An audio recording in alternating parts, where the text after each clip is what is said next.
how we watched Vikings, right? Yeah. It's not. We recording by the way, y'all. So, but hold on. This is what I meant to say. Remember how we watched Vikings and we kind of really dug. What was my man name again? Ragnar. Ragnar. And then they did the whole Viking spinoff. Is it kind of like that where Vikings Valhalla? The Valhalla, like is it like that where it's written by the same people? Okay, no. The difference between I think in terms of Vikings and Vikings Valhalla is it still shares the same like lore. It's just a different time period. So it's like everything that happened is like it's pre Vikings Valhalla. So they still reference Ragnar and his sons and different things like that. So there's references there. This is different. This is not even in the same. I don't even think it's in the same thing. I think Peaky Blinders was England, right? Wasn't that in England, if I'm not mistaken? I think so. This one is in Ireland. I think this one is in Ireland. So House of Guinness, wherever Guinness was started, wherever it may not be in Ireland, Amsterdam. It may be that. Then it's Amsterdam. So that's no, my bad. Not Amsterdam. You're right. It was it is Ireland. Isn't it? It's Ireland because I think Amsterdam was Heineken. My bad. Okay, so it's Ireland. So it's based in Ireland, and it goes through the family of Guinness, who started the Guinness whole thing, and the criminal element that existed that we weren't privy to. That kind of and that's that. I think that is a show. I started watching it the other day, and I was like, oh, okay, all right, I'm with it.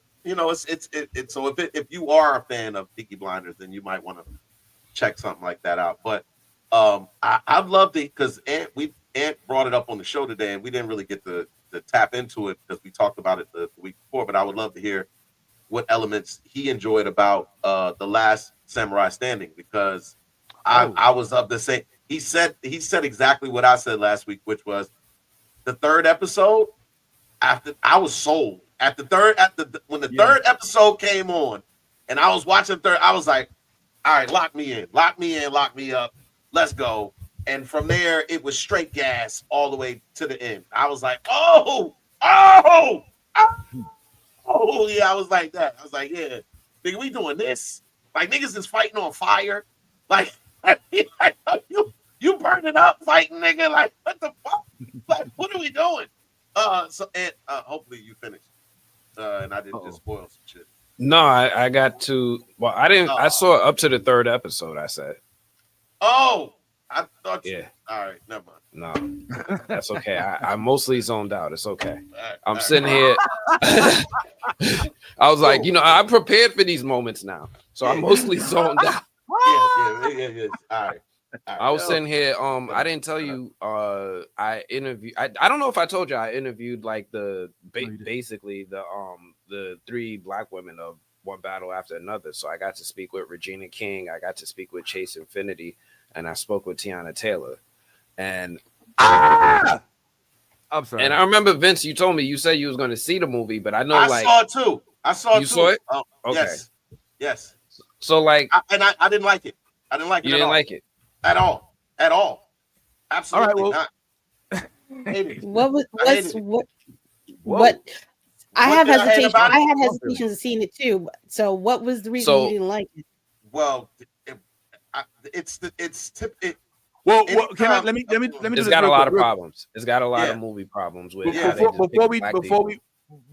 if black women specifically. Black women. All right, go ahead. Do your intro, Vince. I feel you. Okay, yeah, rarely. Well, I wasn't gonna do an intro. I just wanted to, because I know Ant was about to go into him interviewing these young ladies, and so I didn't know if before we, rip it down, you know what I'm saying, if Ant had anything. Well, I would rip it down first, and then he could go ahead and rip it down, because look, some of the stuff that you guys are talking about pertain to what I asked them, because I came into these interviews with these same exact concerns.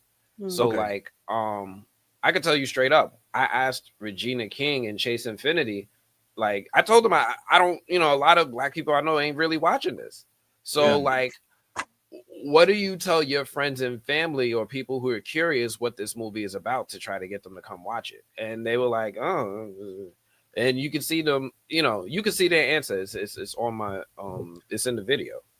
Oh, yeah. Cool. Well, I'm glad you asked it, because it like I watched it with an open lens, but I was thoroughly disgusted by what I saw, and especially in terms of Teyona Taylor's character.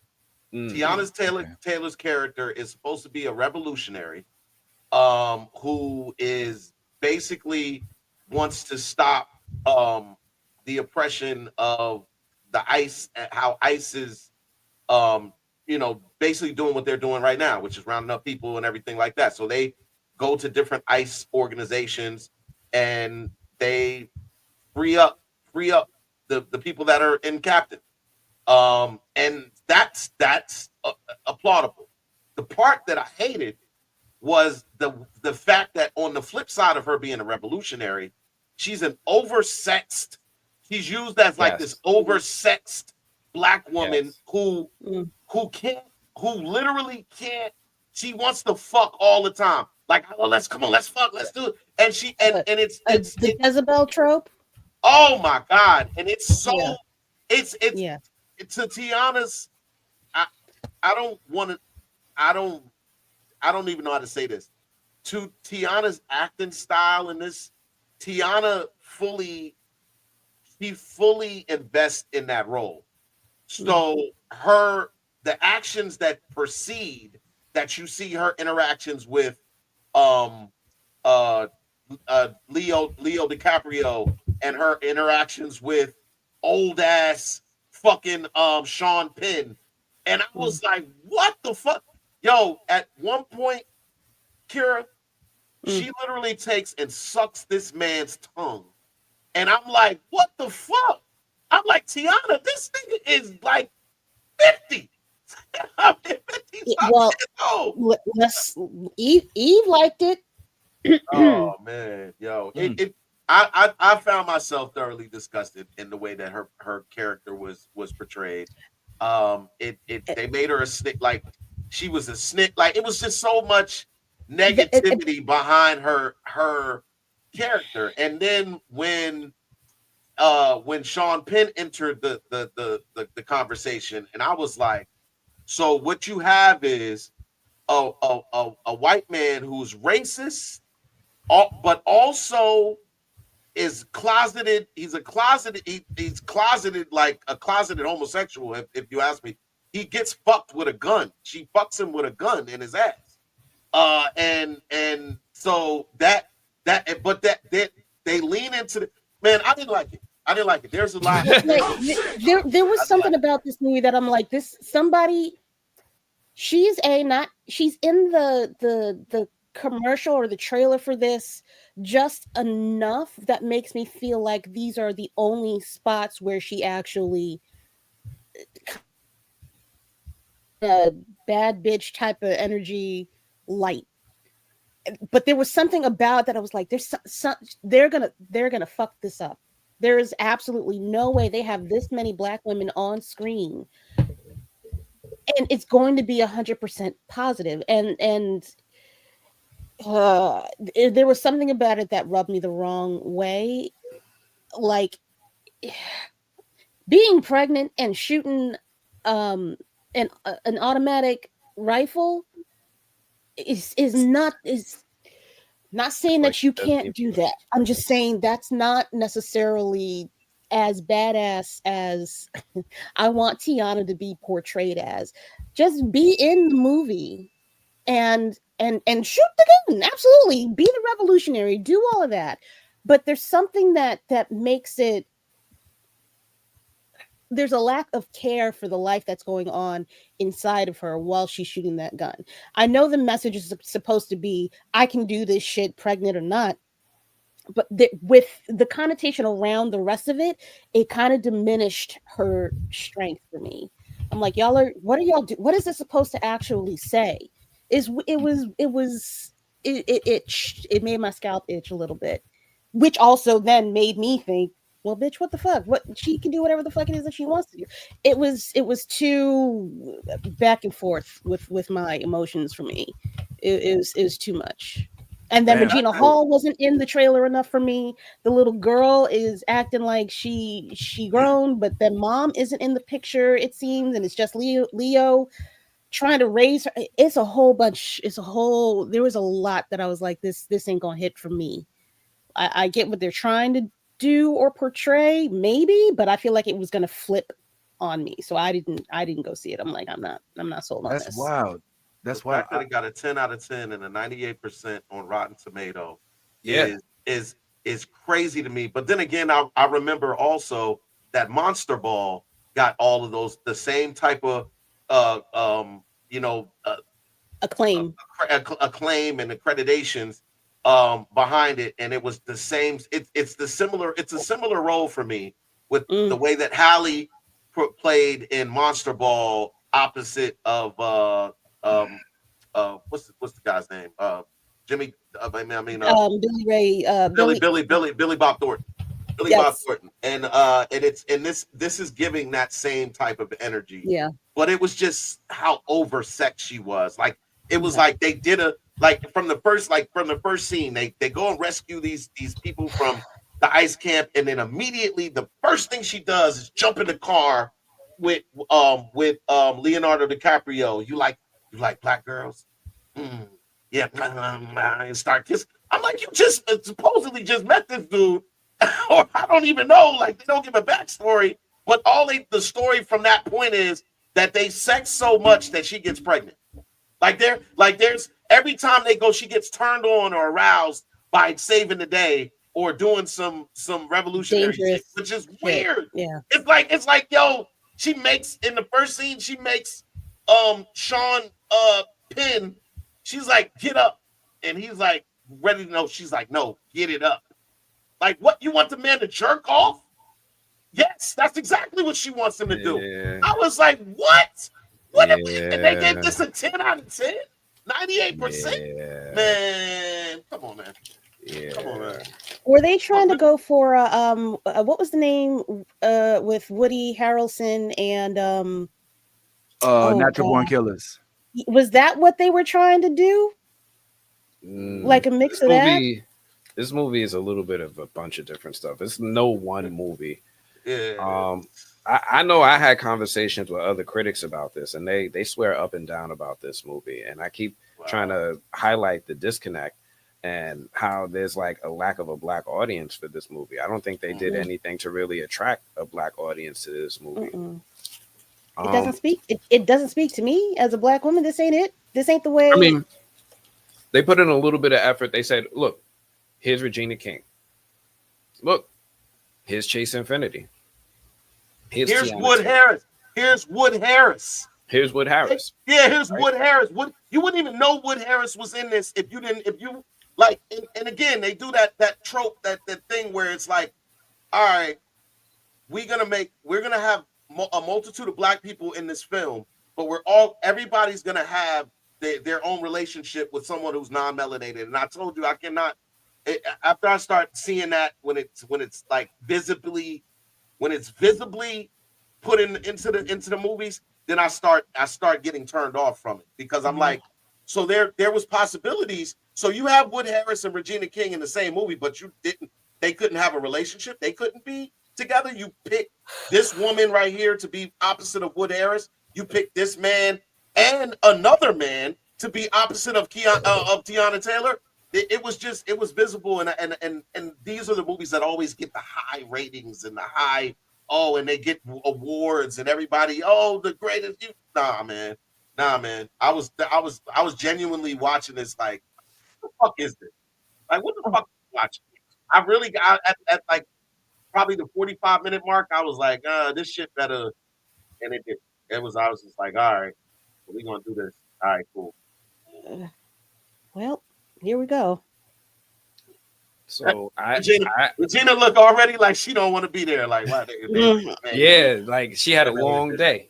Yeah. So you already know like what it is to get into these interviews now, right? Yeah. Like you're hyped up, but they done spoke to like 6 or 7 other people for 8 minutes and gave the same answers each and every interview. So here's what I tried to do. I am Anthony with the movie blog. Very, very excited to speak with the both of you. I hope you guys are ready. I know you guys have been doing interviews all day. We're going to have a little bit of fun. Yay! So I got some questions for y'all. Some's going to be easy. Some's going to be harder. So this one, either of you can answer this one. Both ideally. When your friends or family who are not like film nerds text you, what is this movie actually about? What do you say to them after you've been living with it for a while to get them excited? You mean before they've seen it? Yeah, absolutely. Like, I don't know a lot of people who have seen it, but I know there's some people on the fence. On the fence about seeing it, or on the fence about about seeing it. But you told them to go see it, right? Of course I did. Okay. Regina is in it. Like, no, he's a supporter. Yes. Thank you. You know what? It's a hard thing to say. I remember when people kept asking in the beginning what's about. I would say it's a father-daughter story with a lot of other stuff around it. I would say that it's an action comedy, and but I also would say you can't really describe the film. Yeah, and it's like a short amount of sentences. Comedy, then I think of like an action comedy. Yeah, it's got a lot going on. Yeah. So I know I've lived with this movie for a while. Y'all have lived with it a lot longer than I have, right? I know the movie was written and shot before a lot of the wild political stuff we're sitting in right now. But it plays like it was made yesterday. Is there a specific scene that hits differently for you now than it did on the day that you guys shot it? Well, I certainly know for me, like the opening of the scene, you know what I mean? It hits differently what they're doing, the purpose of the French 75 when they're,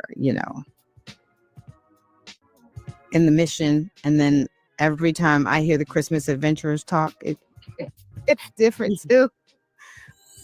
I feel like it's, especially with the Christmas adventures for me, because I wasn't in any of the 75 scenes, and I mean, I also was not in any of the Christmas adventure scenes, to be fair. No, me neither. But well, it'll be in those.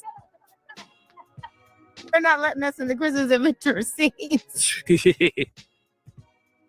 But I think getting to like see those scenes, especially with that group of people, are so tremendous. They're so incredible and funny, but seeing that it's absurd. Yeah, it's really absurd. It is, and they're so good. And it's like you don't even, I think what Paul is genius at is you walk away with the reality, but you don't walk away with anger, right? You still have the joy of the ride of the movie, because it's not about that. That's just a part of the whole. And the irony, because Lockjaw wants to be a part of the Christmas adventures. The only thing he wants more than that is perfect. That's kind of ironic in and of itself. I'm like, all right, he's gonna be like, how does that go together? Well, I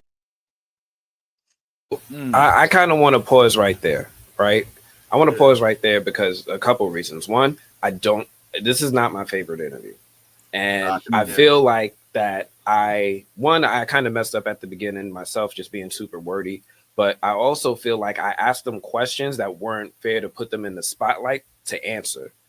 I asked them questions about like, hey, what do you tell? I tried to hit them with the hints. Like, I know a lot of people who ain't see this movie. What do you tell your friends and your family what this movie is about? They trying to get invited back to the table. Right? Like they're on a movie with Leonardo DiCaprio. They're in a movie with Sean Penn. They're in a movie with Benicio del Toro. They're trying to be invited back to the table. And in hindsight, I asked them questions that wasn't really fair to ask them in the spotlight. So like, this is not one of my favorite interviews. I know that I can ask, I feel like that they're really relatable and they're ready to answer my questions, but this wasn't the space to do that. It feels like you're pulling teeth. Yeah. It's like you like that. Yeah, that's exactly what I described in one of the interviews that I had, like where you ask a question thinking that you're gonna, I guess, you're asking the question to get somewhat of a response, and then because they're conscious of future relationships, they'll be like, well, and then try to get, because I felt like she knew exactly what you were asking initially when you said it, because you were clear about how you said it, but then she was like, you mean when they seen it? Like, I don't think she did, honestly. I think that she was like a little confused. I think she was thrown off.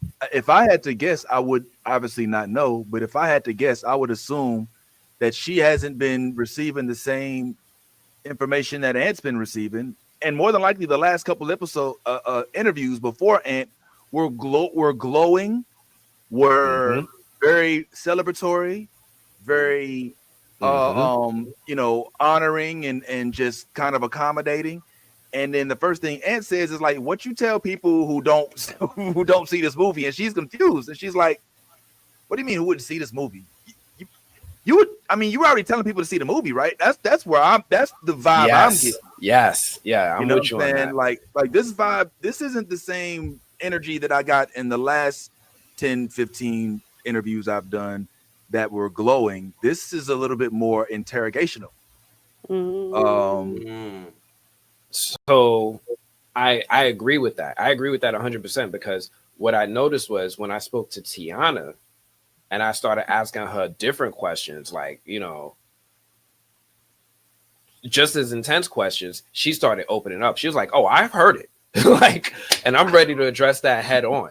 And that's what I love about Teyona. She gave me an answer. Like she dove into it. You get from a New Yorker. That's what you get from a New Yorker. You know what I mean? Yeah. You get it straight raw. Straight raw to the core.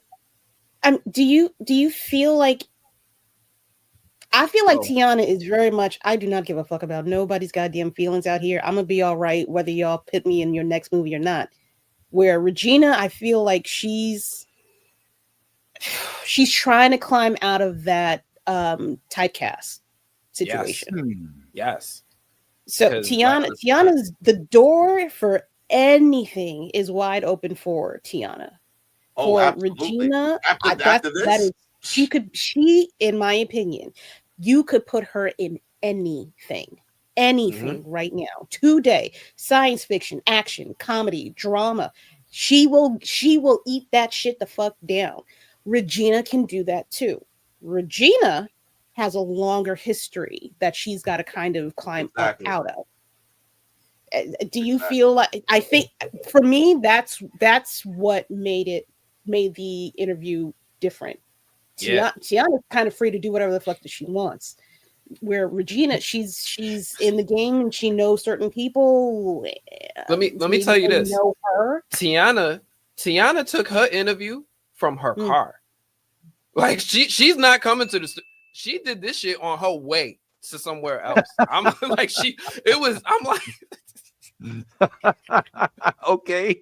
Now you know what you're saying. But that's literally the freedom to do that. I have never seen nobody do no shit like that. Yo, it made the interview remarkable. Like she threw me off when she did it. Like I'm like, first off, it's like 3 PM on the East Coast. She's in the video. It's nighttime. Like it's nighttime. It's dark. I'm like, what the fuck are you? I know look, but she in Dubai. She in Dubai chilling. Yeah. She in Dubai chilling and shit. Don't forget her man's in that new Star Wars piece. He's in England. He's filming Star Wars. You're right about that. He's up in there. Aaron Pierre. Mufasa. Yeah. He's in Star Wars. Bro, why do you think I'm over here just like, when I saw that, I was like, I know acting, but if my lady is sucking a this man's tongue like that, bro. Like, yo, I don't mind. All right, well, I haven't seen it yet, so I can't say nothing yet. But oh, I'm you haven't? definitely. I thought you saw it. I thought you You was saw one one of the first battle. people. No, I didn't see it. Oh, You didn't see one battle? Wow, I thought he. Yeah, I meant to see it, but I ain't see Yeah, it you- because yeah, that's Let me why tell. I All said right, they do you want to know the are- story? Do you want to know the story? Like the You day told of, us. you was We like, know we the were story. leaving right now to go Yeah, see one yeah, battle that's- after All the right, other. all right, I'll That's tell you the what story. You want to know the story? I'll Wow. give it to you, blood raw. It's not Wow. pretty. All right, Wow. me and my other half are supposed to go see it, Yeah, we know. right? And we start squabbling, Oh, and we didn't go. And then now when I want to see it, she ain't gonna let me see it without her, but she ain't want to It's on go. demand. it's It's on on Prime. demand. It's You on. can So watch I it just now gotta, on Prime. I gotta watch it. I have to watch it with her. It's one of them things where it's Yeah. like, so that's the So only you that's got the a only date reason I night ain't seen it tonight.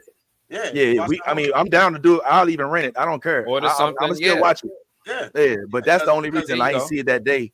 And we ain't seen it yet. But I wanted to pull up on it, but I was like, I was wrong.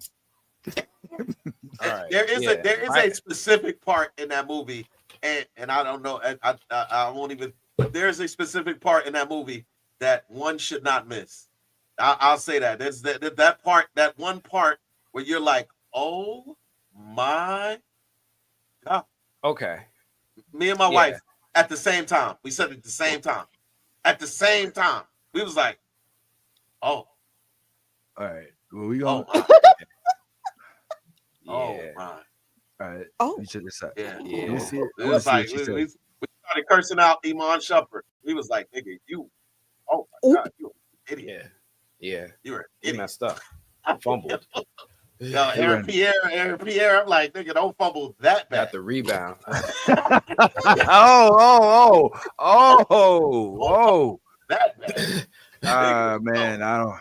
I promise you that moment So- will resonate when you see it. You'll be like, oh, that's Okay. this is the part he was talking about. So yeah, I spoke to Teyona. She was in her car. I haven't even shown this one yet. So this is the debut. But I asked her about her character's arc in the story. So if you haven't seen the movie, spoiler alert. Spoiler alert. We're going to see what happens. She's going to talk about what happens with her character in the movie. So spoiler alert. Okay.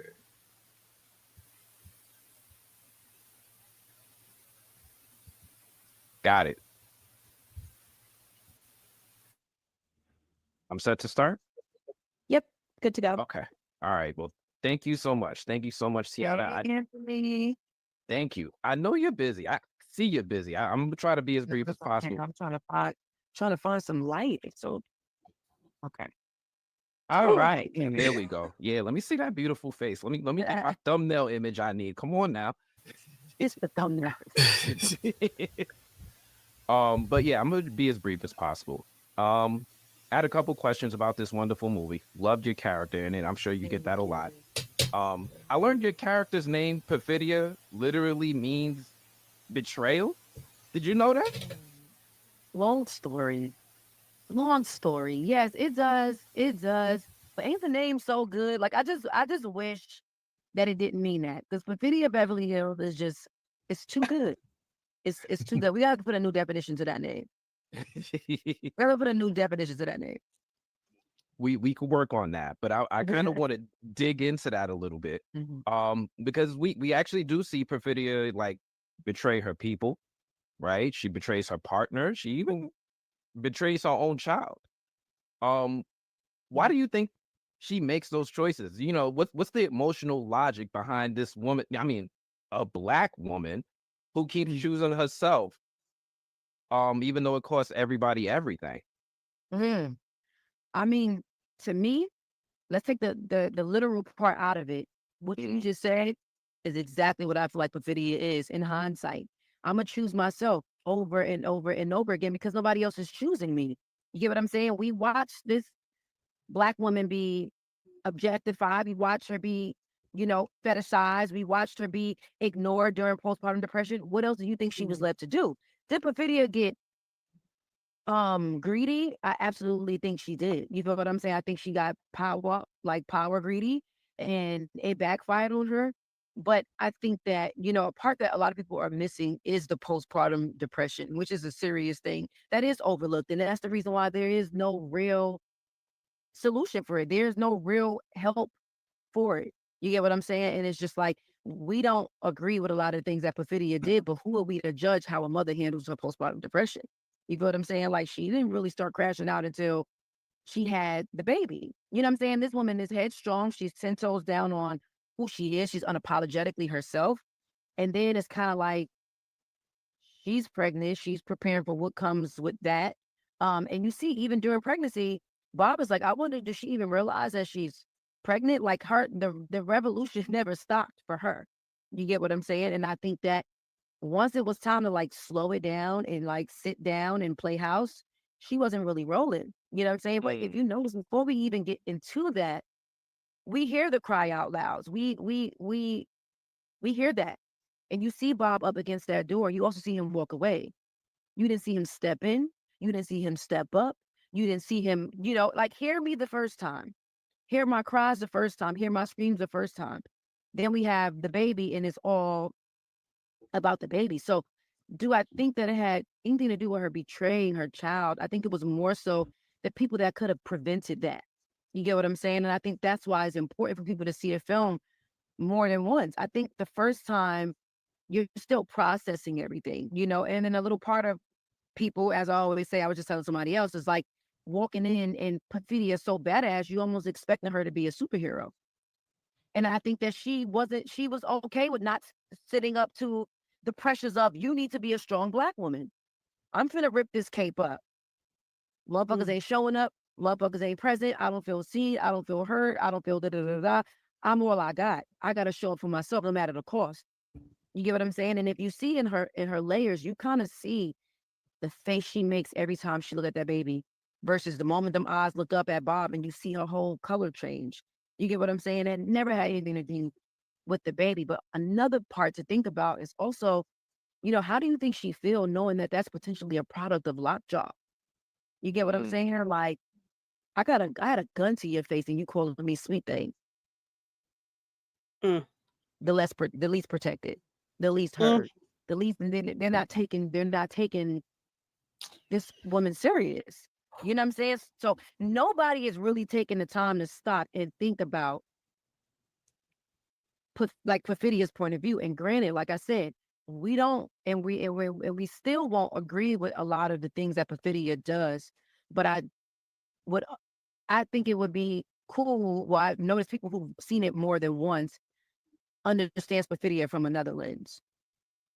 And they don't know this side, the part that we're talking about right now. They don't understand, that side. I also think I'm passionate about Perfidia because, of course, me being in the movie, it was also a lot of scenes that didn't make it as well. So knowing what she stood for, knowing that, even when she had to do what she did to get up out of there, she made that phone call to Deandra and told her, like, go in and grab them babies, them little socks for me and get up out of there. You feel what I'm saying? So it's like, that's the parts that people don't see.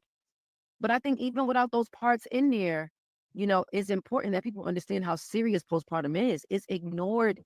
It's ignored.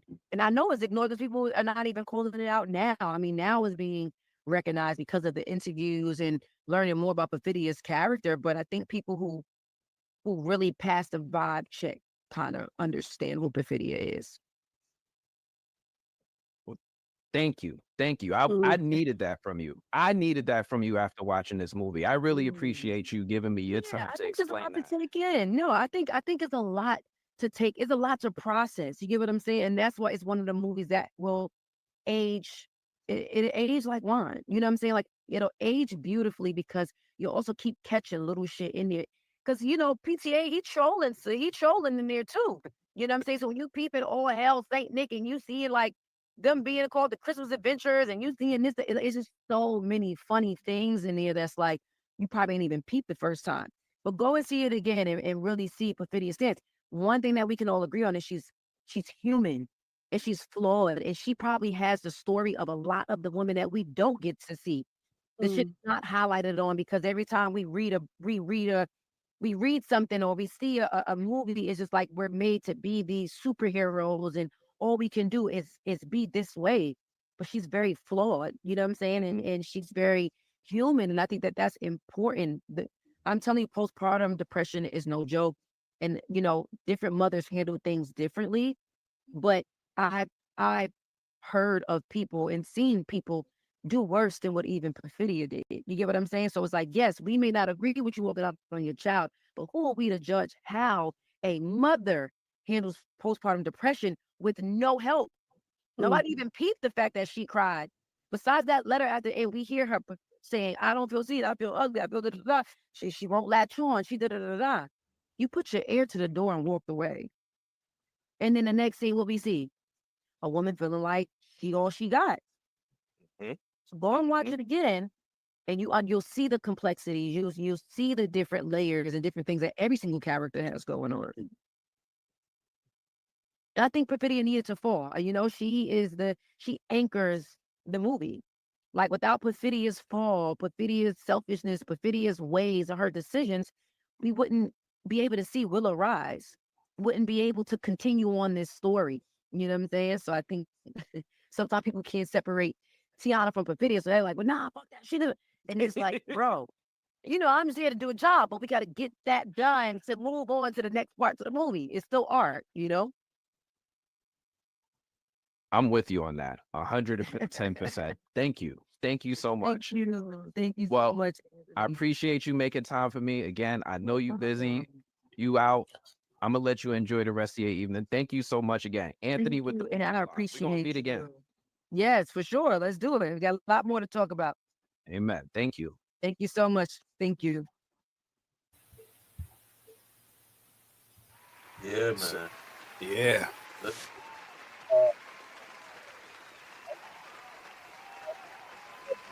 A lot of good points. Still in my feels about what I saw.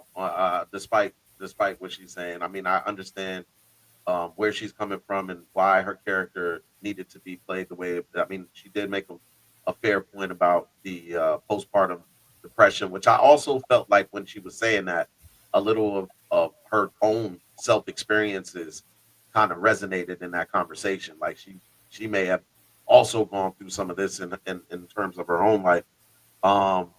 But yeah, man, it's just hard. Vince, I can't wait to hear what you got to say after you see it. I just want to see, what you think of it. You're muted. Even after hearing everything I just heard, I still don't feel like it's been spoiled for me for some reason. So I still feel like I'll be able to. I mean, I feel like I'll be able to get at the bare minimum what it is that you're looking to, to convey. But yeah, that if I could just be like, holy fuck. As soon as I saw her face in the light, I was like, oh shit, like something happened to my body. I don't know if that was just me. I was just like, oh my God. I was like, it's Teyona. Yo, I mean, I got starstruck. I was starstruck. I literally got starstruck with, because at first, for the first couple seconds when she was all in the dark, I was like, oh, okay, like you don't want to admit you still like Frosted Flakes. You know what I'm saying? But you didn't get the reference, remember they used to do the commercials with the I like Frosted Flakes, but so what, Yes. And okay, all right, we gotta explain it. Longer funny, right? So, That's insane. It's no longer. Yeah, you should have been there. I guess you had to be there. But anyway, now, so when she was in the dark, I was like, oh shit, man, this is Police Academy under siege. Is she gonna step into the light? And so as soon as her face came in, it was like, wow, it was like, yo, it's Teyona Taylor, and she looks phenomenal. And she found the right light, like she crept in through the light. Yeah. Like, oh skin started glistening. I'm not particularly enamored with Teyona Taylor for any reason other than her just being a beautiful black woman who's successful. So it's not like I got posters of her on my wall or ever fantasized about her or anything. It just was it was a literal like, and then the wall was there was never a wall. It felt she didn't go to you. She didn't enter this interview looking to duck your questions politically. You know what I'm saying? Am I tripping? No, maybe no, I am. No. I mean, She came in ready to talk. Even though she probably still didn't even say everything she really, really, really wanted to say, like there was a huge difference in what we saw with the first two, that at least with Regina Hall, than what we saw with and dare I say your approach was not much different in either. And it's just that her approach was so much more different and welcoming. It was just like it was almost as if seeing you was a relief, kind of like, oh, hey, what's up, man? Hey, she probably heard your accent, you know what I'm saying? And y'all, so that was dope for me, man. I ain't gonna lie. Like now, I just want to support her. Now I want to. When I get out this, I'm gonna get her album, whatever the last one was. It might have been years ago. I'm just gonna cop it just to support. And I don't know, But did you hear the thing that I took away? And you tell me if you found this to be interesting as well. And because I think you caught that. Toward the end, she said, look, man, you got to get in there to change things around. You know what I'm saying? It was almost an admission of guilt to an extent, like a mild admission of like, look, I get it. I tap danced. All right, a little, I get it a little bit, but mildly it happened. But I got to get in the room so we can let more people in, or we can start controlling the room. Now, whether or not we agree with that method or not, I felt like that was the coded message when she said, like, I got from her that she found ways to relate with the character. That's what I got from her. Like, even though that, like, when you see her character and some of the things that she does, she talks about how she relates to that. And even with that, she knows who she is, right? She knows her platform. She knows the power of her voice. She's spoken on these types of topics in the past. So when I was talking to her about the betrayal of her character and how especially a Black woman would do that to her own child, she knew immediately what I was talking about. She's like, oh, we're talking about how Black women are portrayed in media. We don't normally do that. This is a new dynamic. This is a new paradigm. Let me speak on that. Let me talk about the things that happen that are unseen and unheard, like women's postpartum. Something that's a subtext of it, and that's something that I'm just now thinking about, is that Black women's pain gets ignored, right? That's a major thing in society today. When Black women are the most vulnerable in hospitals when giving birth to children than any other race, right? There's a higher fatality of Black women than any other woman. So I think she latched onto these topics about what's happening with people, and she's highlighting them as the subtext in the film. You'll notice, like, when I'm talking to either one of them, they both bring up this Christmas Adventurers, right? Christmas Adventurers. So just to kind of hint at it, the Christmas Adventurers is just a reflection of what's happening in society today, right? What we're seeing with the Trump regime, what we're seeing with authoritarianism around the world. Right. That's why I asked them, like, hey, when you guys filmed this was 2 years ago, right? This was before Trump was even in office. Like, Biden was still president. Mm-hmm. And you guys made a movie like this where you're freeing Americans who are locked up in cages. So like they were prepared to talk about that. They were ready to talk about that. They keep bringing that hint up. But she knew that this other thing is happening in the story as well. And it's going ignored the same way that they go to ignored all throughout life. Black women constantly are the undervalued in society, even though they're the biggest proponents to our race and others. Biggest, I mean, I would say damn near singularity component. If singular, right? Did you have a time? So that's the crazy thing. So this was supposed to be like a 3 to 4 minute interview, right? So Teyona was like, so like that's why y'all see me like throughout the interview. I'm like, and then I'm like, all right, well, thank you for your time. And then she keeps going. Yes. So like this was supposed to be like a 3-4 minute interview. She's in her car. She's on her way somewhere. Right. She gave me more of her time than I was promised, and I was appreciative of that because she definitely looked like she was out in London about to go out with Aaron to some place exotic, right? Something with Aaron. Some of that Star Wars money. Hey, so there wasn't nobody heckling you in the saying, yeah, So time is yeah, running out. you know, they told me, all right, you know, rap after this. So I was like, that's when I was like, thank you. But when she continued the conversation, they're never going to tell Teyona to stop. So Right? the trick, not the trick, but I'd say the strategy is to try to get them in the mode to want to talk so much to where they have to be the ones that have to be rapped. I mean, as an interviewer, that's one of the main things I always do. I always try to save what I consider my haymaker question for my last question. But this one, this was just a gift of God. Like I was telling her 3 minutes before it ended, and she just decided to continue talking anyway.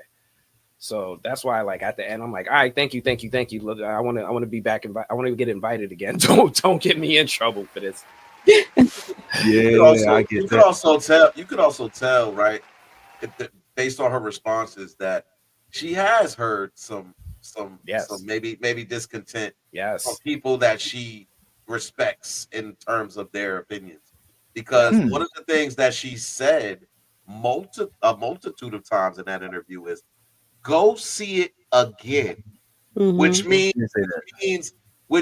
that someone who's seen it has come and she's like, look, whoa, I know those are elements, but this is also what's going on behind the scenes that maybe you didn't. And then they go back and see it and they're like, oh, you know what? I think, you're right, and all of that kind of stuff.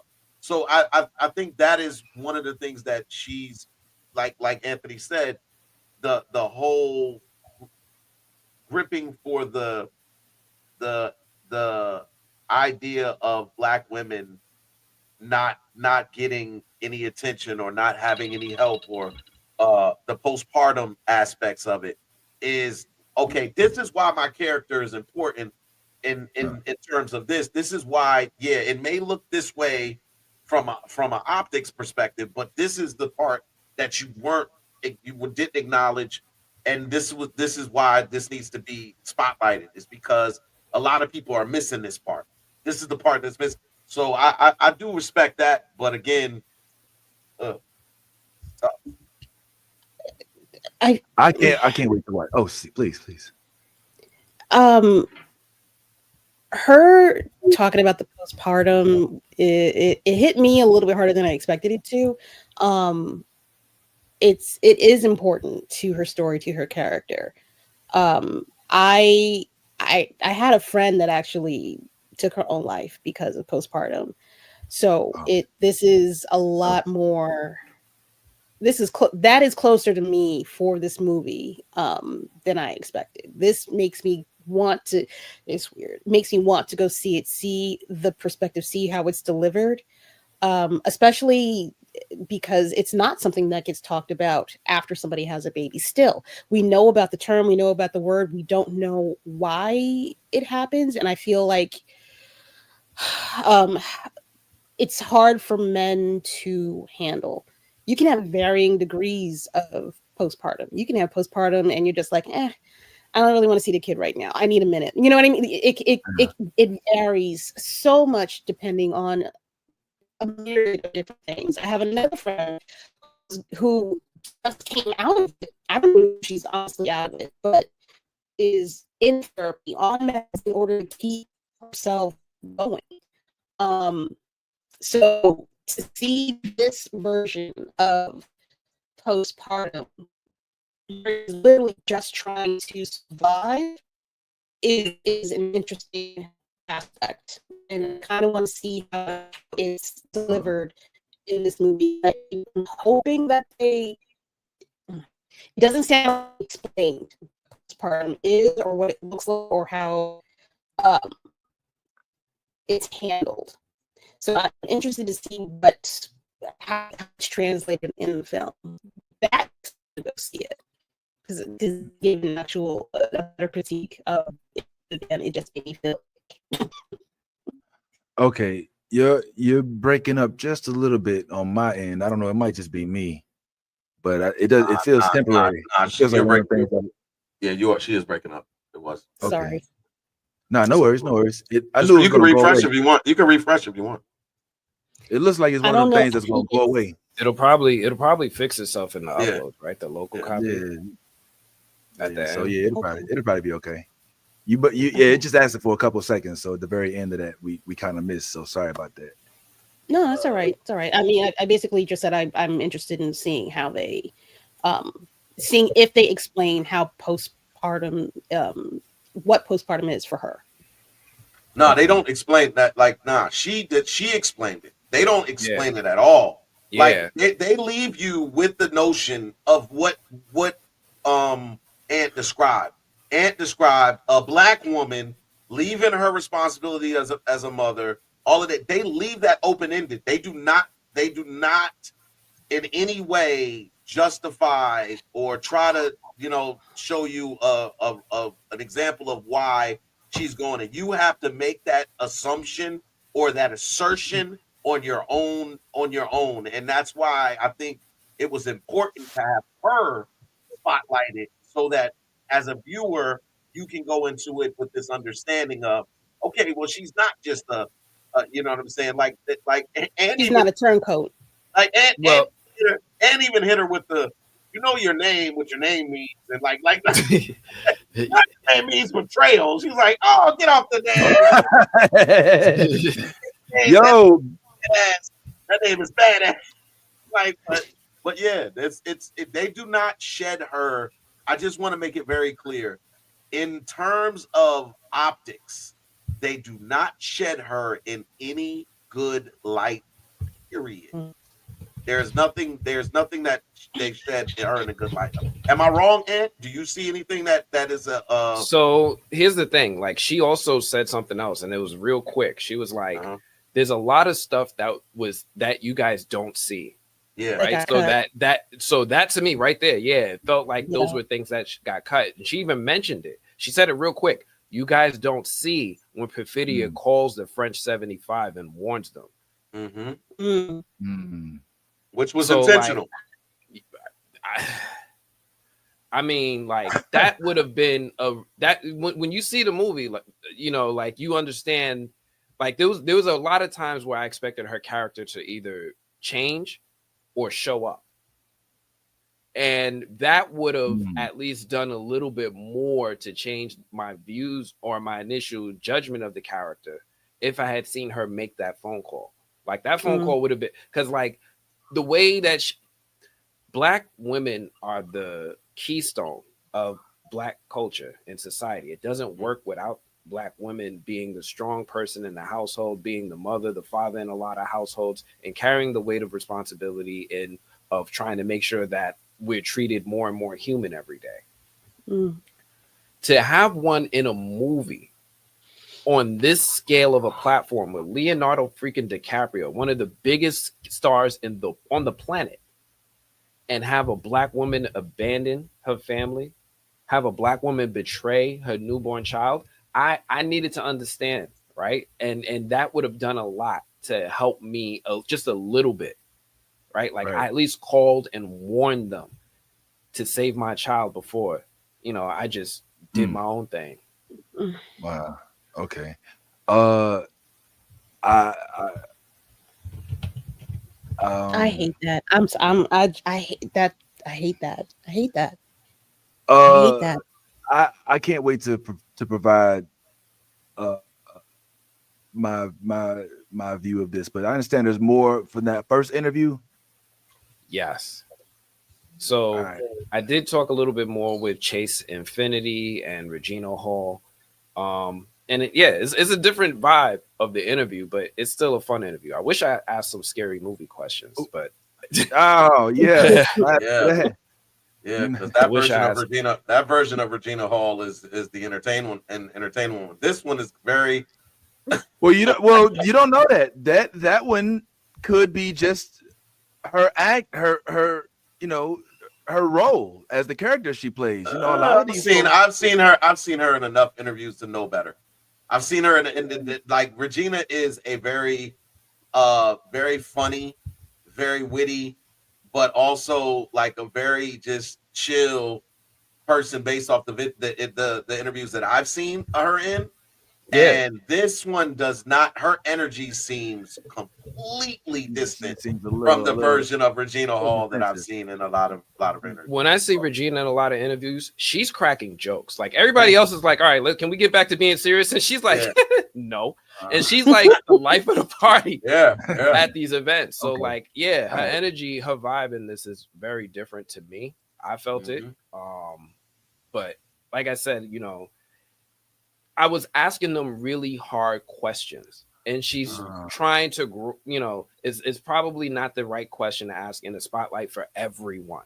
Like we all said, Teyona Taylor, Teyona gonna be all right? Tiana's gonna be all right. Yeah, exactly. She has definitely, But Regina and Chase Infiniti, again, this is Chase Infiniti's first film ever. Right. And she's starting off with Sean Penn, Leonardo DiCaprio, and Benicio del Toro. And I keep mentioning them because these are Academy Award winners. Huge. Right? Huge. Right? 3 of them in one movie, just cooking. Or from their perspective. It wasn't how long? Like it's been a long time since we've seen Sean Penn. Yo. Yeah, Sean Penn has been busy in Ukraine. He's been doing his philanthropic efforts. He's been doing other things. He stepped away, but when he came back, I ain't even going front. I can't even Lockjaw. He's going to win awards for this. Yeah, he's winning awards for this. He did his thing. He did his thing. It's an incredible character, and I can't see anyone taking at least. I can't see him losing Best Supporting Actor. Nah, I can't either. I'm with you on that one. But let me go ahead and continue with the conversation I had with Regina and Chase. Oh, I know that a lot of people have been talking about the politics, the revolution, you know, like the Leo of it all. See, she's scratching her what's forehead. One thing in the movie that you think audiences are not talking about enough that you want them to notice the next time they watch it? That's a good question. But they're not. I mean, I say it with whatever. With like just really real honesty. Everybody that seems to be talking about something different. I don't really know what everyone is talking about. I know people a lot. There's I don't know if there's anything that people have missed. There's things that like through conversations and dialogue with other individuals, people will pick up on things that they missed. But overall, I feel like everybody's connecting to all the incredible parts of the story. I do love that scene with Leo, though, when he's talking about history. He's like, you gotta teach it all. Oh, and he's in the classroom, and he's so funny. I mean, also Sensei's whole sense of, I think pride and helping, and in that world, I love that sense of community in the portion of the film that they have, that close knit kind of. The full show on screen with Mirror Touch. Imagine your phone fully extended to your car. All you need to do is play. This is ran a damn commercial, nigga. Instant sync. Somebody monetize. Come on, play. I know you know, they took care of one another, and I did love to see that. Well, you mentioned how people are talking about all different parts to this movie. Some are talking about this, some are talking about that. Has there been any fan reactions or interpretations of either of your characters that genuinely surprised you?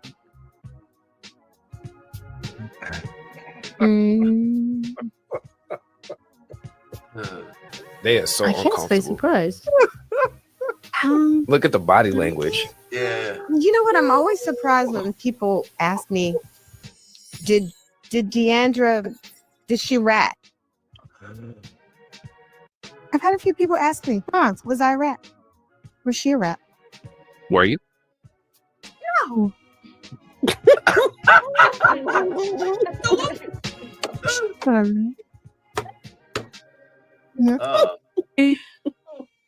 Yeah. A little bit of energy. All right, well, this one is for you. This one is for you. I want you to speak up now. Come on. Hey, I'm sorry. I'm laughing. Ready? All right. Now, I saw in other interviews that you talked about how you and Paul really workshopped Willa.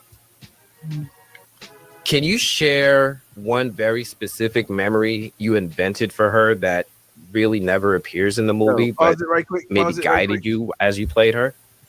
All right. Is the audio off to y'all? A little bit. I don't know what that was. It sounded different. It was like it had a was jump. echoing a tiny bit. Yeah. Just so we can make sure don't nobody miss nothing. Yo, but I'm so glad that last question. I'm so glad they had they laughed. You know, that was good. Yeah, that the audio issue might have been me. I have to. It's coming through my speaker. That's me. But yeah, I got a little bit of life out of them because they've been stiff as hell this whole interview. Yo, the fact that she is literally every time Ant tries to get like our perspective, like from a black audience, because I see him, he's like, yo, like, and she's like, I don't know if I don't any of that. Yeah. From like, well, I mean, I think that I mean one thing that Teyona said as well before we get to more of it is she was like, look, I gotta work. That she dropped that little gem in there. It was like real quick, but I don't know if you caught it. Like in there, yeah. She was like, yo, I gotta work, you know, and that was the most authentic thing that she could say in all of the things that she said, because ultimately it comes down to, look, I'm trying to act and I need work. And sometimes you don't get to pick the perfect role. But this instance, I'm faced with the decision of either do I do this role, which I know it casts black women in a fucked up light, and try to explain it away, but I get to act with Benicio del Toro, Leonardo DiCaprio. I get all these accolades. I get to be in, you know what I'm saying? Blah, blah, blah. Or do I fight the power and just let somebody else do it? You know what I'm saying? And then, at least from her end, I'm not trying to cape for the movie at all, because I ain't seen it. And as far as I stand with y'all. But from Tiana's standpoint, from her standpoint, it's a necessary. I want to call it an evil, but maybe a milestone, maybe a necessary step. Kind of like when. Oh, this is going to be a terrible analogy, but I'm going to say it anyway. All right. And so I regret it already, but I'm going to say it anyway. But it's kind of like when Django took up the mantle to be the slave owner before he freed the slaves. Okay. What? He had to pose off as he posed for a little bit undercover as the overseer before he killed off everybody. I'm gonna tell you where that analogy is flawed, right? This is why I admit that it's a bad one, and so I'm not even going to defend it. I take it from I guess I'm trying to find a parallel where it's like it's not everybody's trying to fight the power. You know, a better one would be I think they try to Nat Turner. Yeah. It's a better example. I think Anthony, me and you are on the same page. This is not that. This is personal growth. This is personal gain. But but what it does is it's not an uplifting thing to do. What you do is you set us back even more when you do stuff like this. Because when Hollywood directors know that they can have success, when they know that they can have success with these type of archetype movies and that type of archetype, then they continue to portray black women in those archetypes. So this is why I don't like it when we have a person like Teyona Taylor, who is I feel like enlightened and is aware. She's conscious of the things that she does. I think that, and I don't want to put too much on her as a black woman, but I also want it to be understood that there are so many women who have decided to go opposite of this idea and have had success within the industry. It may have taken a little longer, but they have still had success. When these things happen and these type of movies happen, and then you get the 98% on Rotten Tomato and the 10 out of 10 from IGN, that makes it a successful project. Then when that successful project gets then now as Hollywood does, and you know this to be true, whenever there's a project that's successful, everybody starts emulating that same project. They start to mimic the same thing. And then you start having black women on screen being portrayed in this light. And that is the part where I hate it. I hate it for her. I hate it for Black women. I hate it for us. And I'm going to continue to hate it for us because I do not feel like the way up is to go down. I do not feel like that. That is not it. There's something else. I'm not going to dispute or say anything you're saying is wrong. I'm just going to say, in addition to that, or something that's also true, is that she's also in a situation where straight up she just got a huge platform to take her career in whatever direction she wants to go. But she's also not trying to bite the hand that fed her, right? Like, this movie was written and directed by the same person. The person who hired her, Paul Thomas Anderson.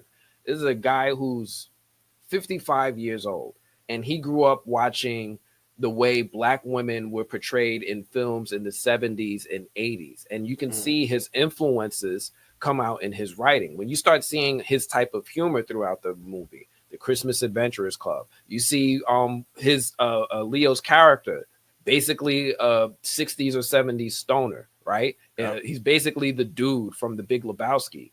Yeah. Like, you see exactly the way that this person, I don't want to say that this is their beliefs, but this is the reflection of things that he saw coming out in his film.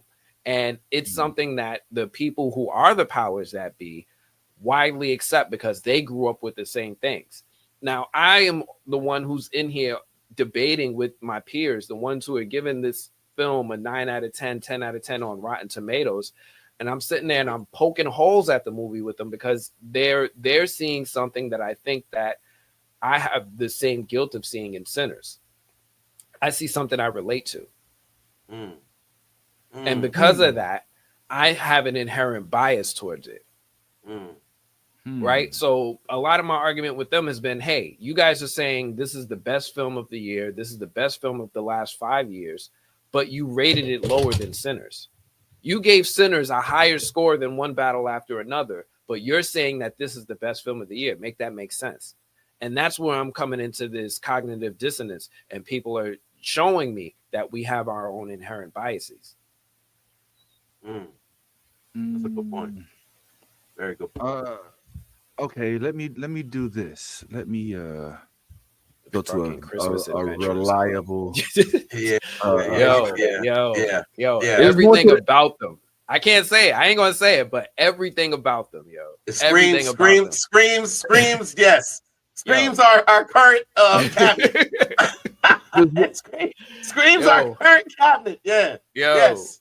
When homeboy went in that basement and and he opened that door.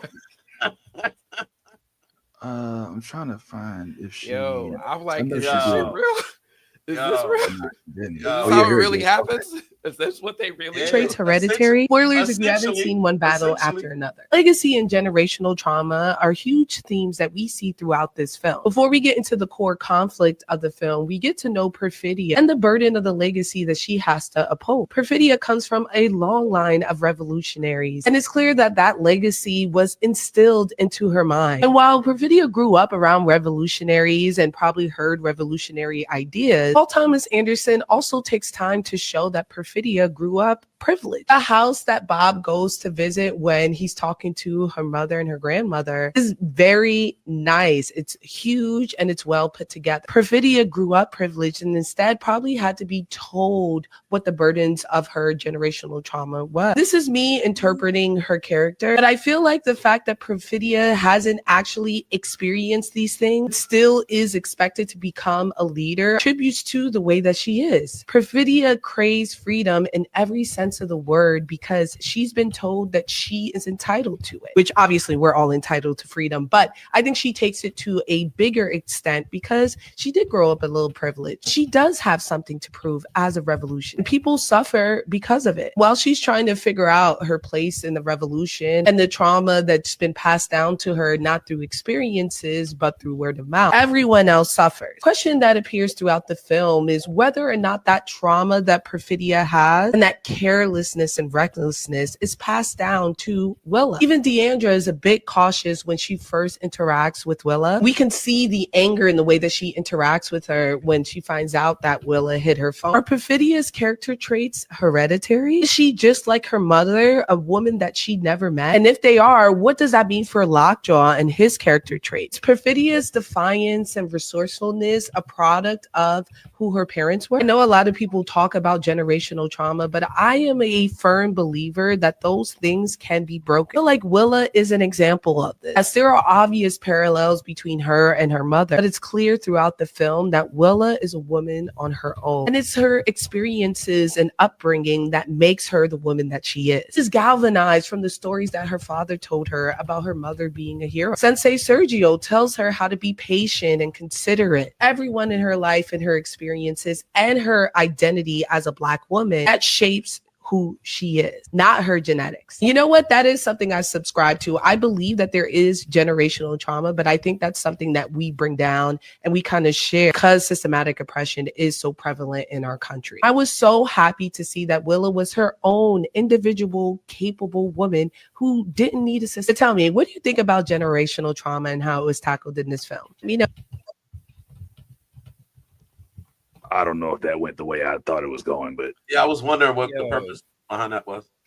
Man, so just a different take. She just I don't know. So my concern with Frankie, and it's not a problem, it's more of a concern, is that she works for Warner Brothers, right? She's a Warner Brothers talent who is hired to promote Warner Brothers projects. So I find it questionable if she's willing to publicly criticize a Warner Brothers project.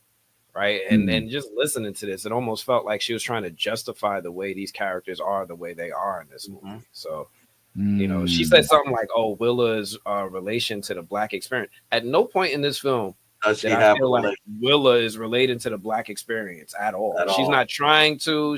It's not even it's not a topic of this film in any way, shape, or form. The only point that might be close is when she disappointed us.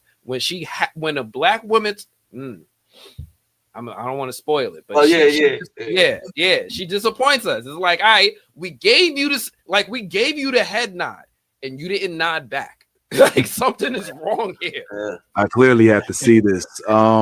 Did that? I guess that. I mean, there. Yeah. There's a lot that, like, this is a dense movie. It's not a terrible movie. In fact, it's probably technically, not in story and everything, but technically it's an excellent movie. However, there are themes in there that we just have a fundamental problem with that makes me just look at the film in a bad light.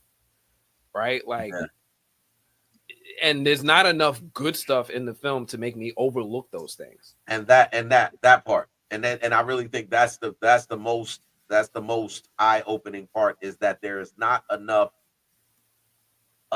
good content to override what you're seeing in terms of how they're projecting on this Black woman. You know, to Frankie's point, and also to Ann's point, like I think a lot of that is subjective in terms of how she looks at it from the terms of being an employee of the regime. So it's hard to kind of really criticize it, but to be assumptive in the fact that she's from wealth because she was they were in a bigger house, that's not even fair, because they have those Victorian homes in inner cities all across the so again, New York. Thank you. All across, and not all those people have money. So the idea that, oh, they had money because they went into a big house. Girl, please. They were both, her mother and her grandmother were both revolutionaries.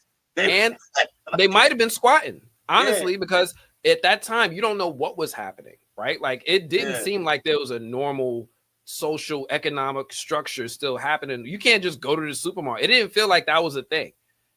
If you remember correctly, this is another thing, right? That she didn't bring up during the movie. There's a potential individual part of the revolution who has money, who basically, if something happens, he'll move you to a whole nother space that's already there. So that could have been exactly what they. So that the assumptiveness that comes from that her review is just like I don't know about if that's the case, but whatever. But yeah, this is definitely, Vince, a movie that I would definitely go check out just for the sake of your opinion on it. But yeah, I'm not of the 10 out of 10. I do support the all of the talent that they brought on.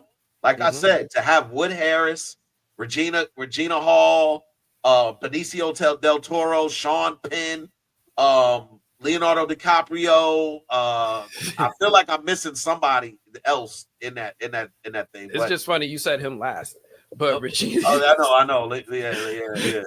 Speaking of Regina, can we get? Is there much left of that interview? Yeah, there's like another minute or so, minute or two, something like that. All right, let's get to the end of that John right quick. Threw me a curveball with the end of that question. I was okay. I know what's in the story that wasn't there from original versions, but there's things that you don't outwardly see or outwardly notice, but that come from those conversations with Paul. And I think also in tandem it goes with her her karate training, because there's a certain level of how would you describe it? The way that she carries herself through her mixed martial arts and the way that presents itself throughout the film. That was something that we had talked about, and what aspects of that training in her life has carried on forward through the rest of the story. And you see that with how quick she is on her feet and how she can adapt to things at an insane pace. And that's also a mirror to her and Perfidia as well. But that's something that isn't outwardly said, but was a big point of conversation between the two of us.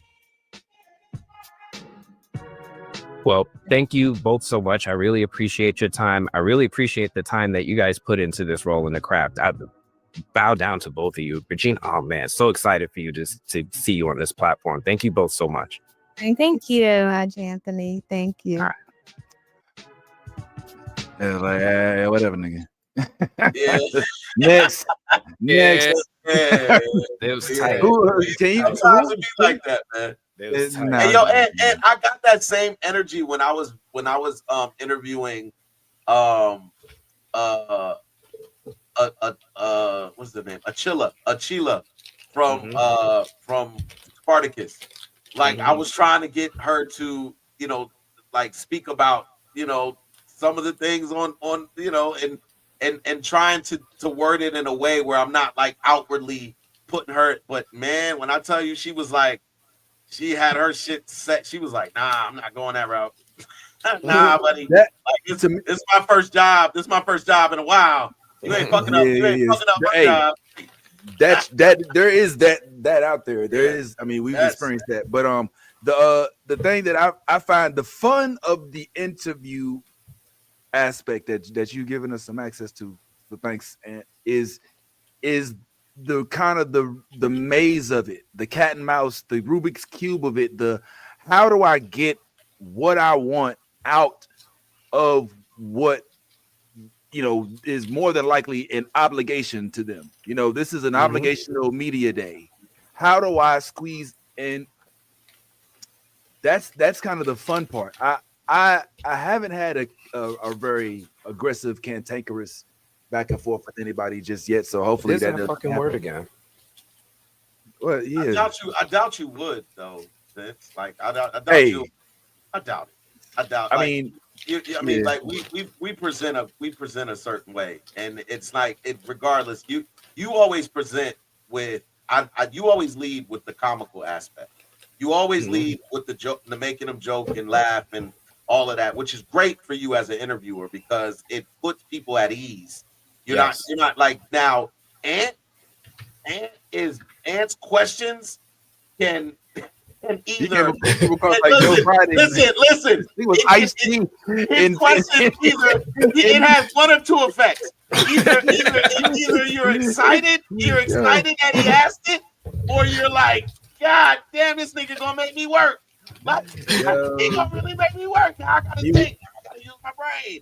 I didn't come here to use my brain. I had these questions already mapped out in my head. And it was literally Ice-T from New Jack City in that bitch. Like he was. They thought he was gonna pull up to just eat some lunch, and he was like, "Hey, I knew what you did last year, so tell me why you was in the refrigerator." It was like, "Oh my god!" Like we just wanted you to, you know, aren't you gonna say great job first? You ain't gonna, you know what I'm saying? Like, nah. You assuming people ain't seeing the movie? Like, to them, you gotta remember, like, there's some of them that appropriately will come to this knowing that it's media. Then there's others that consider it promo, right? Promo is different from media, right? Mm-hmm. Promotion is meant to promote the good aspects of the movie to get people to want to come. If you're on a promotional tour, then nobody's supposed to be asking you why people should be coming to see it, because you're like, what the hell are you talking about? Everybody, we're here to promote the movie. Like you're telling everybody to see it, right? I don't know. Maybe that's a weird way of looking at it. No, that's a spot on thing. You know, I think a lot of talent looks at this event, and the goals of the day very differently. Like you said, they're looking to promote it. They're looking to talk about it from a positive light. And I have to admit, like, I worked on my questions to try to make them as close to positive as I could, while still touching on the subtopics that I wanted to touch on. Like, I came into this literally saying I need to talk about it from the Black perspective, because they're only giving me the Black people. Like, I wasn't offered to talk to Benicio. I wasn't offered to talk to Sean Penn. I wasn't offered to talk to Leo. I was offered to talk to Chase Infiniti, Regina, and Teyona. So I'm like, all right, well, if we're going to only be offered access to the Black talent, then understand what I do on my platform is I talk to things from the Black perspective. So let's talk about it, especially with this film, and you know, having the same issues. I don't usually make it a point to offer any notes to anybody else's style, but in this particular instance, you did say, "Hey, y'all, I want to have a little fun." And I didn't have no fun. First question: there was no fun. Why should anybody see this? Watching all the people that I'm hearing about that ain't gonna see the movie. Why should they see the movie? Because here's the thing, and I had this conversation with a couple of people, right? Like, when I go to work, is not a lot of Black people there. It's not a whole lot of Black people there, right? But they all know that I'm a film critic, and I'll be sitting there and I'll be like, "Yo, have you seen One Battle After Another? Seen it, loved it, seen it, loved it." And then I go and I ask them, "Hey, have you seen the movie Sinners?" And they're like, "What's Sinners?"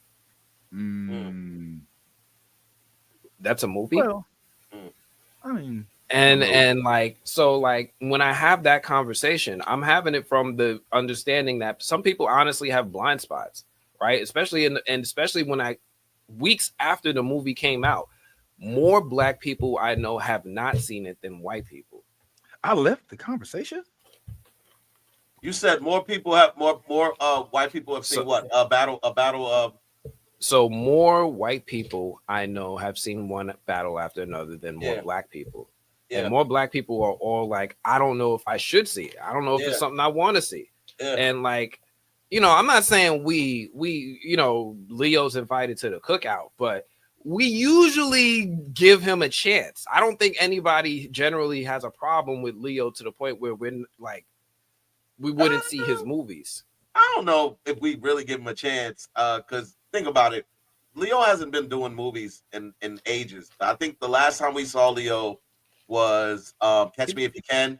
I think. That we saw him in. Like that. Well, that's what in terms of what I'm saying is that Leo had a classic movie in Titanic. We all know Leo from the classic movie Titanic. It was a movie that everyone appreciated on both sides of the fence. We acknowledge that it was a good movie. But in terms of Leo's career, what I'm saying is, unless you're a Leo DiCaprio fan, you don't know all of the Catch Me If You Cans, the Shutter Islands, you know what I'm saying? You're not unless you are following Leo, and the same thing goes for Benicio del Toro. Unless you're a fan of Benicio del Toro, You don't know all of the movies that Benicio. So hold on. There's a big difference between Leo and Benicio, though, right? Leo is, I don't want to say he's an icon status, but he is one of the biggest stars of our generation, right? Like, there's no question about it. He is a brand in and of himself. That's why he commands $20-30 million a movie plus residuals. It's because people are coming to see Leo 9 times out of 10. And it's because, like you said, his filmography was strong. He had Titanic. He did Inception. He did do The Wolf of Wall Street. He did do Catch Me If You Can. Once Upon a Time in Hollywood, Django Unchained. And like, because of all those films, Leo is one of those people where I think people see the movie for him before they even know what the movie's about. Like, he's to some people like what Schwarzenegger was to the 80s. Like, you don't need a story. He's got a new movie. So Leo, I mean, like, with this movie, I think a lot of there's a lot of expectation that people are going to come into it just for him as well. That's why his face is all over the poster, and it's got like some weird name that, you know, doesn't really describe what the movie's about. One battle after, like, that's not really appealing, right? Titanic, you know what the movie's about. Catch Me If You Can, you know what the movie's, you got an idea. Inception, same thing. It's like you're literally relying on Leo to be what gets butts in seats with this film. And it didn't work. It didn't work to the extent that they wanted it to. I don't think it made as much money as they wanted it to make. Yeah, I don't think it's gonna make as much money as it'll get recognized as it is already on IGN and Rotten Tomatoes and all of those kind of platforms. But these type of movies, like I said, usually do become recognized in terms of the content.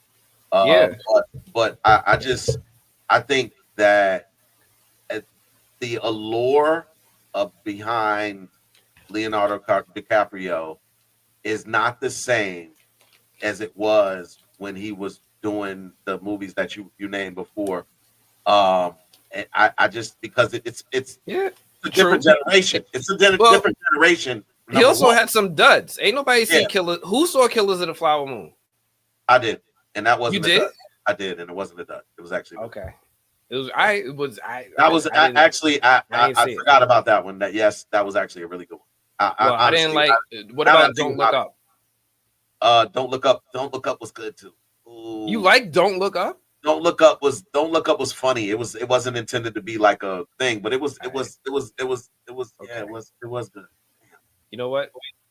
Yeah. I think you a DiCaprio fan. I might like, wait a minute. Yeah, you seeing all the movies. I'm a movie buff, so I watch anything that comes out that has any type of.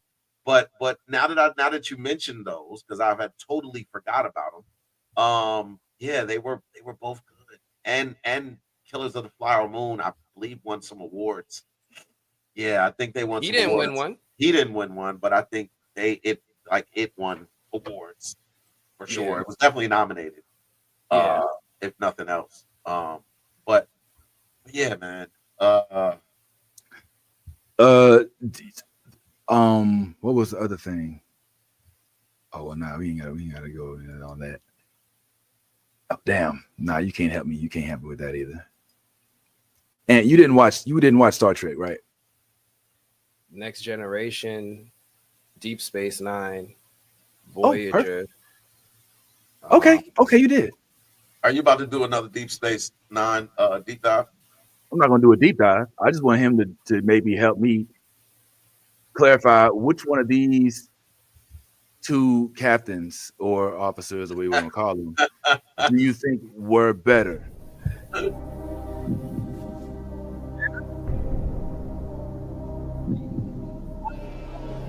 On two different things. It depends on two different things, because Picard was in situations that Captain Sisko wasn't, right? Like he had to deal with constantly going into new environments, whereas Sisko had to react to things coming to him. It was just a little bit different. He didn't have to deal with things that he was unfamiliar with. He just, it was just like, oh, these niggas is coming. Like, it wasn't the same kind of thing. All right. So like Picard accomplished more, but I think I saw myself as Sisko more. But Picard accomplished more, right? He actually we actually have a time loop because of him, right? Like they did levels of things with Picard that you don't really see Cisco do. But I see myself more with Cisco. He's cleverly dodging the question. Sir, I asked you a direct question, sir. Which one of these motherfucking goddamn depends on two things. Two things have to be present in order for me to make this decision. Those things are present right now, so I'm just gonna hold to my belief that Cisco's like me. Very, very clever. Nice bunch of words, sir. He's like, yeah, one didn't do that. You did, but I did about this, but you was a better. Nah, man. Choose. Nah, they're basically the same. They're basically even. It's basically a tie with them because. Oh wow. Yeah, I can't say one person really outdid the other. Honestly. Okay. Cisco had to deal. Nah, it's a tie. Oh, a tie. Oh my God. Wow. If you would have asked me who was better than Janeway, I would have been a tie. You said it's a tie. Look, Ant leads off. Ant's lead off is Picard accomplished more than they're basically the same. Because Picard became a Borg and came back, right? He was Locutus and he came back. Exactly. Y'all in the goddamn Locutus. Okay, Cisco left and came back too. But Cisco left and came back too. So that's why I'm like, Picard had to deal with Q. So did Cisco. Thank you. Picard had to deal with the Klingon, but so did Cisco. Exactly. But Cisco had to deal with the Ferengi. And Picard didn't really have time for them niggas. Look, come on. This is my deciding factor, and I don't know if this might sway you. But when the most terrorizing race comes along and they're fucking everybody up and they decide that we need more than what we got, and they go and they pick up Mr. Jean-Luc Picard to become their leader. Y'all didn't say whatever. They didn't say we need to go get Cisco to be our leader. They went and picked up Jean-Luc Picard to become their leader because why? He was the most formidable opponent they had ever encountered. Yeah, that to me is the straw that breaks the camel's back. If the most terrorizing race, which was the Borg at the time, come along and they already are terrorizing shit, but they say, hold up, we never met nobody in the likes of you, so much so that we're gonna come and get you off of your ship, take you to our ship, put all of the gadgets and batteries in your back, and now you are the leader of the hive mind. You can't. It's no arguing that. Well, but this Borg never really showed up in Deep Space Nine, right? Like he never had to deal with them. They never saw Captain Cisco. No, they killed his. They killed his wife. Yeah. That was like the first episode. But throughout the show, he didn't really deal with them. Like they never battled with each other. We didn't get to see him use tactics against them. He's on a space station, right? Like he's not on a ship where he gets to exercise that or show off his tactical skill as a leader. If he has them in that way, that's why I'm like, I can't really compare them because they're different types of captives. Like that's why I was like, if you said Janeway versus Picard, it's different because she also was an explorer, right? That's what she did. Hence, my friend, why Benjamin Cisco is the better of the two. He knew to stay his ass at home. No, because he had to manage not just the Federation that are on his ship that are all sworn allegiance to him, but also whoever the fuck pulls up to the port, whoever the fuck the Federation hires, whoever the fuck makes peace. And he's at the edge of a wormhole that gives way to a whole side of the galaxy that they have no idea. They're guarding it by themselves with the help of a planet that was just freed. And I want to dispel a misnomer. Cisco did have to captain multiple ships, not just the Enterprise, but the Defiant and the 2 other ships that they call runabouts that they use to go anywhere, because they can't just beam anywhere because they have to transport there and then beam from there. And the Defiant they got from the Federation is one of the only Federation ships that has a cloaking device. So he not only knows how to strategize, but strategize like a Klingon of one he has on his bridge that he got from the Enterprise. So he got leftovers. Where you going? Okay. All I'm gonna say is Picard got his. All I'm gonna say is Picard got his own statue. Does Cisco have his own statue? Yes. No, not only did Cisco have a statue, Cisco has a whole race of people that think he's a god, worship him because he's the emissary.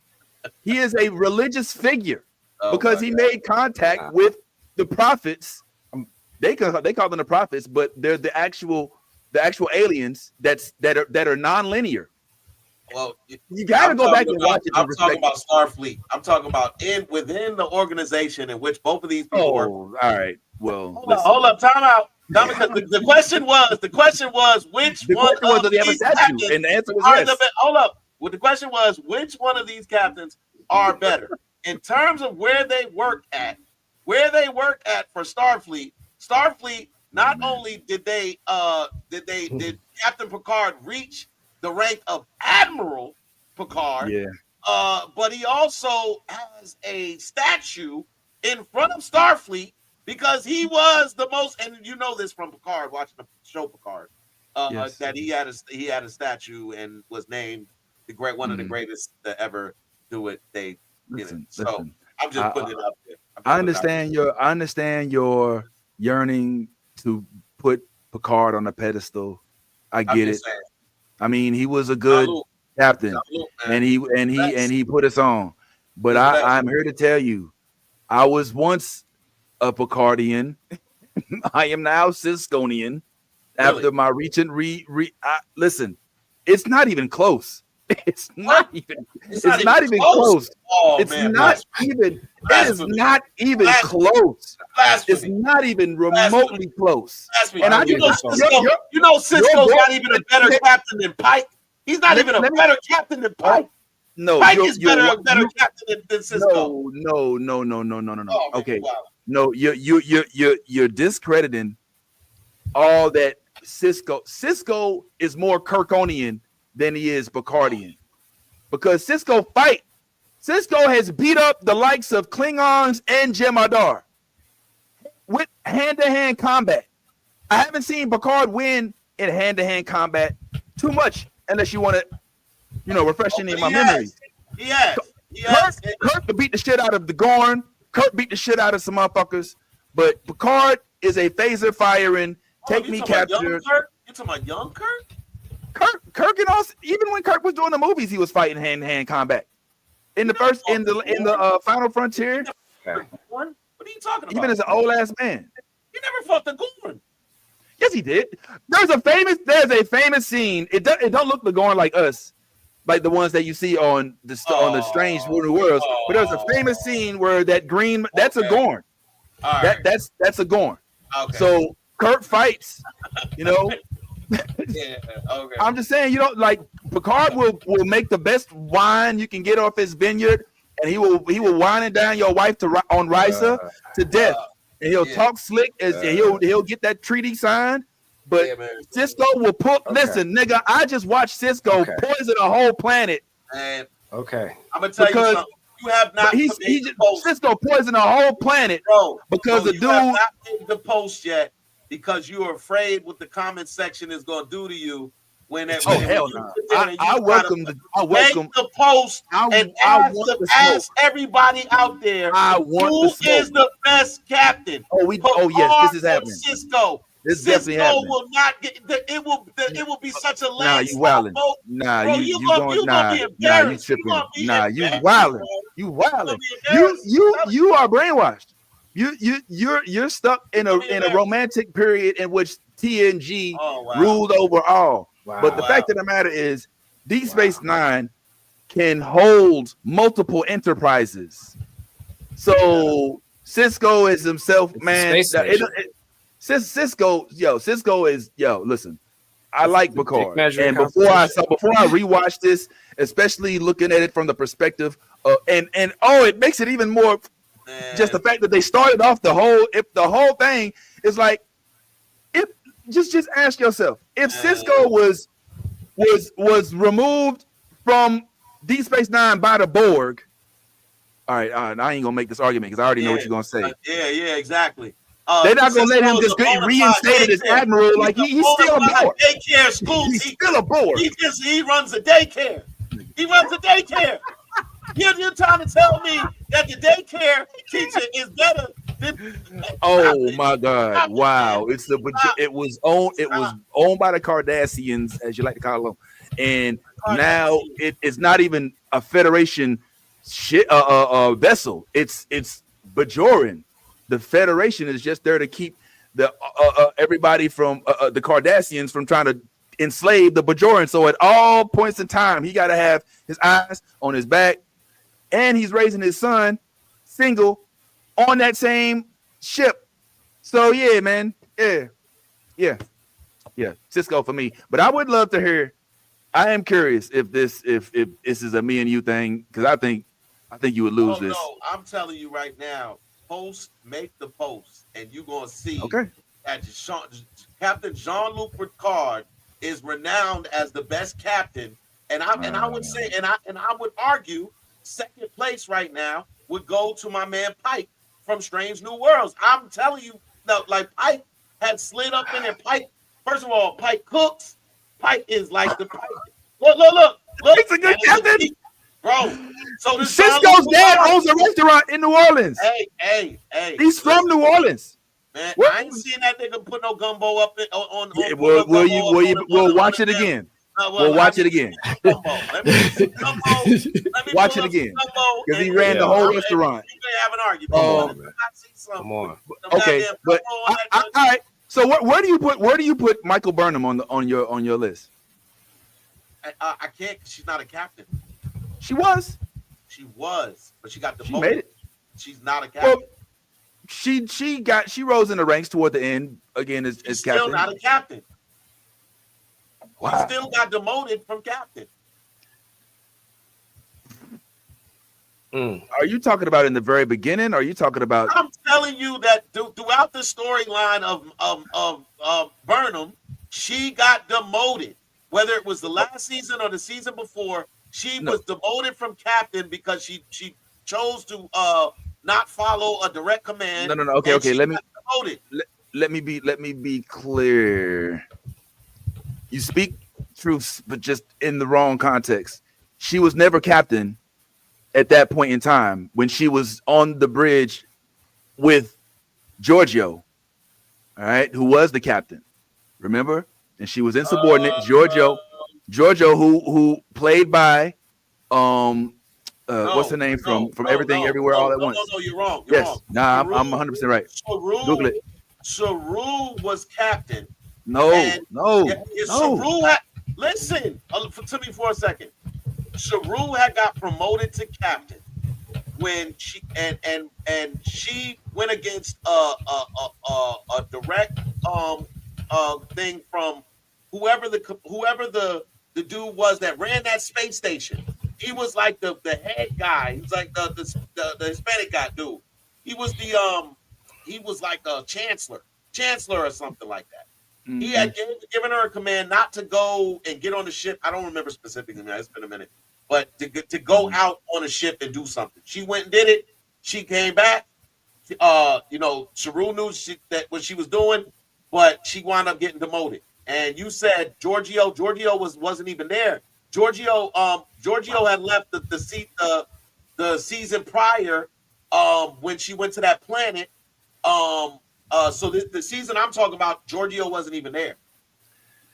Okay. And she wasn't the captain. Giorgio worked for Section 8, Section whatever. 31. But Section no, 31. She wore the black uniforms by then.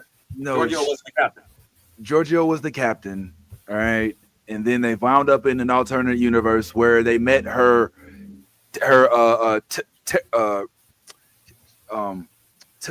Terran version of her.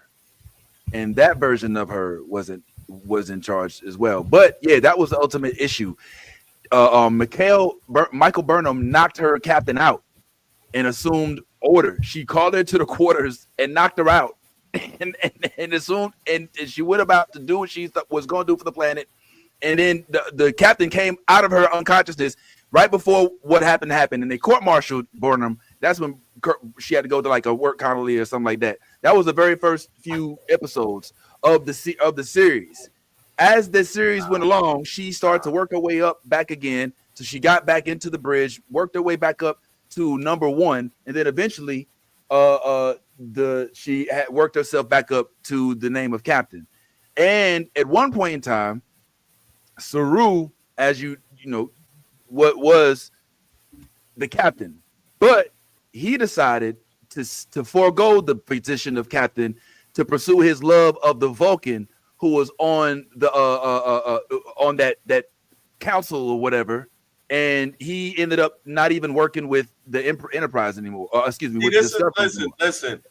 Okay. All right. So I knew what I was talking about, man. So you're right. She never was a captain. First of all, that's number 1. But she was demoted from her position as first officer to chief. Exactly, and I know what I was talking about. That's why I don't be. She became captain later. She did listen, everything. Let me finish because I have it right in front of me. Michael Burnham was demoted in season 3, episode 6, Scavengers. She was demoted from her position as first officer to chief science officer for going on an unsanctioned mission against her orders from Captain Saru. I knew what the fuck I was talking about, bro. I said. Bro, what? I said Saru was captain before that, but Saru left his post and he pursued his love. I just said it. We can watch the captain. Bro, I'm gonna go back what you just said. You said the captain was Giorgio. This happened at the very beginning. At the very beginning, in the first few episodes. In the first few episodes, yes, the very first 2 episodes. Yes. So what I'm saying is, she was never captain. She was captain. Michael Burnham absolutely became captain. There was an episode where they celebrated her becoming captain. You could just hey Siri, was Michael Burnham ever captain of the Discovery ship? Michael Burnham became captain of Discovery at the end of the 3rd season. This answer is from Wikipedia. At the end of the 3rd season, the same season that she got demoted. Because old boy left his post. He went to go pursue his love with that Vulcan chick. I'm trying to tell you. So she was actually captain. She was captain when Book came on board. Okay, so did she end the series as a captain? Yes. So what? So you're asking me where I would rank Burnham? Nah. All that barking you just did. Am I right? I didn't think that she was a captain. I didn't think she was a captain. Yeah, I didn't think she was. She was captain, right? Okay, so she was captain. You were right. Thank you. But at the end of the day, do I rank her? Where would I rank her? Was that the original question? Yeah, that was the original question. Yeah. Yeah, I guess you can't really rank her if you haven't been thinking of her as a captain this whole time anyway. So even after knowing she's a captain, I wouldn't rank her high on the list of captains. And that's fair. I'm gonna say that's fair because I feel like the bulk of her dopest accomplishments happened before she got the seat. If I'm being honest. Yeah, the Red Angel. The Red Angel. Oh my God, yo! Yes, the Red Angel. That was it. That was the best season, honestly. It literally was and it's such a new, fresh concept. Like when you talk about Star Trek, the dope part about rewatching it is learning like how infinite the number of stories you can tell with this concept is. And I don't just mean like the world you can go to and just the concepts. Like they just had it. I just watched this episode and I didn't see this. I think I did see this one as a child, but again, I just didn't look at it. A fresh set of adult eyes. They just had an episode where I mean, I just watched an episode. I shouldn't say they just had, but an episode where Cisco and the main cast members, you know, O'Brien, Worf, Dax, they were going to this plant. They were going home from this mission or whatever. And on the way, Dax was like, "Oh, there's this shit on this planet real quick on the way there. Let me stop there real quick." And Cisco was like, "No, don't do that." She was like, "No, just take real quick." She's like, "All right, fine." They go down, and then as they go through the atmosphere, they fuck around and go forward in time and meet all of their descendants, because it turns out they crash land on this planet, and 200 years later, 8,000 people, all of which are named like Cisco, Dax, you know what I'm saying? And they look, and they're all the descendants of this people, but they're still there. They said the reason they're there is because they crashed there and they never went back. But now Cisco still got his kid at home. They still got their people on the ship. So they're like, okay, do we go back in time? If we do, then 8,000 people cease to exist. You know what I'm saying? Like, that concept is crazy. That's crazy. That's just a 60-minute episode of that, you know, and 7 seasons of 30 episode seasons of episodes like that is nuts. You know what I'm saying? So when I think about the Red Angel concept, this is after Discovery, after Enterprise, after DS. They still found another way to keep it fresh. A suit that goes through time and space. You know what I'm saying? It's like, I mean, that's all. That is Star Trek, right? That is Star Trek. That's what makes it great, because when you watch any of the series, they deal with things like this throughout the series. Like the Voyager crew has dealt with stuff that is really meta and trippy as far as time travel and you crossing on, and so is the Next Generation. They would do that more often, I would argue. So I can't, you know, just because I'm not trying to dismiss what you're saying to make these characters great, but I think that's more in and of itself the DNA of Star Trek. This is what they do with whoever the characters and the captains are, and that's a testament to the writers for coming up with it. Yeah, 100%. All right, we can wrap this up, man. I just think that on the way out, that after hearing everything that we've heard today, especially about the way that, you know, Black women are depicted, or just Black people in general, seeing the overwhelming way I feel that they took care of Cisco in the way that they depicted this captain, you know, you go back and you're proud. You know what I'm saying? Like, he's a fully Black man. They never try to make him anything other than that, and he's just dedicated to his biz. But we'll see. We'll see. He did it first, man. I will say that about Cisco. He was our first. He wasn't the first Black president, but he was the first Black Starfleet commander. You know what I'm saying? And he lived up to the top billing. Because I don't want to take anything away from Cisco. I think he was extraordinary in his role. I just think when you start putting him opposite of Jean-Luc Picard and that series, which we will all know forevermore as The Next Generation, is still gonna be in the heads of a lot of Trekkies the best Star Trek series with the best captain that ever step foot into an Enterprise spaceship. I'll let you know after I rewatch TNG. I'm rewatching all Star Trek. I'm even gonna watch Enterprise, which I sort of never do. So I'll let you know, and I will provide analysis. And I'm doing short little videos on what I discover as I keep watching this. But anyway, thank you for pulling up, man. As we always say, be your authentic self. If you ain't being yourself, you're being fake. And all things, you a geek, let that geek flag fly. This is one of the greatest podcasts, and you know what? Fuck that. These guys are fucking awesome. They my niggas to the end of time.